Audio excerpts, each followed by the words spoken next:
Today we're talking names, and I want to start with, here's to Mahershala, and here's to Uzo, and here's to us all, no-name names. Last week, Mahershala Ali reminded us how he was winning at life. Not only was he the first Muslim actor to win an Oscar award for his part in Moonlight in the 89 years of the Academy Awards history, but he also showed gracious composure at his name being the butt of Jimmy Kimmel's jokes. And he wasn't the only one. Yuri, an Asian American lady, also found herself at ridicule by Jimmy Kimmel. When asked about her name, Yuri, Jimmy Kimmel's response was, "What kind of a name is that?" Shortly after, when he asked the husband, Patrick, what his name was, his response was, "See, that's a name." The implication here? The weirder and more different sounding your name is, the more it is not a name. So Patrick and Amy and Jamie are real names? And those that don't sound like the West-centric names, not so much. Uzo Aduba was another actress who graciously sidestepped the ridicule of her name in 2015 when she won a Best Supporting Actress award at the Emmys.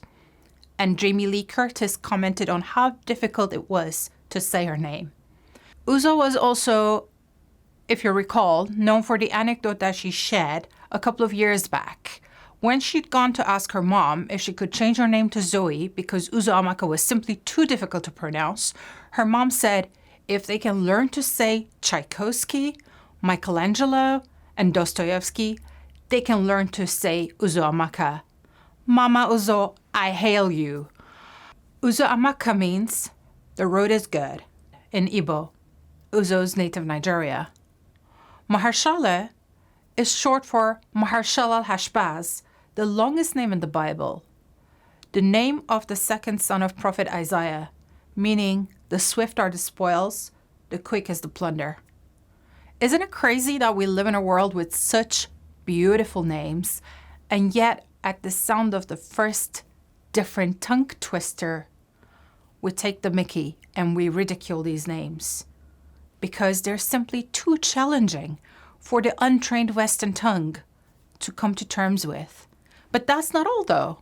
Mahershala's and Uzo Aduba's with strangely sounding different names outside of the confines of the Western-centric world have to contend with daily challenges. Number one, unemployment. Did you know that where I live in the UK, if you have a Muslim name, you're 3 times less likely to get that job interview. And everywhere else in the world, globally, we know that having a foreign name reduces your chances of getting through the doors, let alone getting to the top. So in the world that we live in, Matthew still trumps Mahershala and Zoe Uzo. Number 2, Starbucks baristas. Although conspiracy theorists have claimed that the baristas deliberately mispronounce our name because they know that they'll get more social media coverage and free publicity along with that Starbucks logo. If Molly, Molly, doesn't get a chance and ends up as the country Mali, Mali, what chance does Mahershala stand? Number 3, always adding a parenthesis after introducing yourself, i.e. sounds like, rhymes with, so we do feel your pain, Yuri, rhymes with jewelry.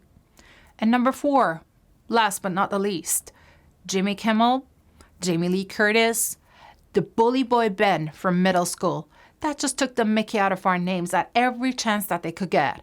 Or the guy at the bar I met back in 2001. Yeah, here's to you as well, that decided that my name sounded like jizz and went on to announce it to the whole bar. So there you go. Unfortunately, we're in a Western-centric world where a darker skin tone, the hint of the slightest foreign accent, or a different name instantly singles us out as the other, instead of being celebrated for that otherness and that multidimensional world and the polysyllabic name that we proudly carry. We live in a world where Chiwetel's become Chewy, Afiongs are called Fifi. So in that world, I hail you, Mahershala, and I hail you, Uzo Aduba. And here's to us all with the other, not a name sounding names.